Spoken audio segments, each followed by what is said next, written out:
மனிதகுல வரலாறுலேயே முதலா நேரம் அப்படிங்கிற மணியை கண்டுபிடிச்சவர். அதனால தான் அவருக்கு மணிகண்டன் அப்படிங்கிற பெயர். மணியை கண்டுபிடித்தவர் மணிகண்டன். இந்த வரலாறை தக்க வைக்க தான் அவருக்கு இப்படி பெயர் சூட்டப்பட்டுச்சு. நேரத்தையும் நாட்களையும் மாதத்தையும் காலத்தையும் சரியா உணர்ந்த முருகன் மழைக்காலம் முடியிற தருவாயில பனைமரங்கள் நிறைந்த காட்டை தீயிட்டு கொளுத்தி கொஞ்சம் கொஞ்சமா மிகப்பெரிய நிலங்களை வேளாண்மை செய்யறதுக்காக பக்குவப்படுத்தி அந்த நிலங்கள்ல திணைப்பயிர்களை பயிரிட்டு விவசாயம் செஞ்சு மக்களோட பசியை போக்குறாரு. இப்படி முருகர் காலகட்டத்துல வேளாண்மை செய்த மக்கள் முதல் வேளாண்மை செய்தவர்கள் அப்படிங்கிறதுனால முதலியார் அப்படிங்கிற பெயர் பெறாங்க.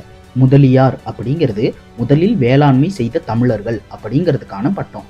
குடிப்பட்டம் போடுறது எதற்காக அப்படிங்கிறத இந்த சின்ன எடுத்துக்காட்டு மூலமா நம்மளால புரிய வைக்க முடியும். இப்போ பல தமிழர்கள் முதலியார் பட்டம் போடுறாங்க. இதன் மூலமா குமரி கண்ட வரலாறு, அதுக்கு ஏற்பட்ட அழிவு, முருகப்பெருமானோட வரலாறு, உலகத்தின் முதல் வேளாண்மை செய்தவன் தமிழ்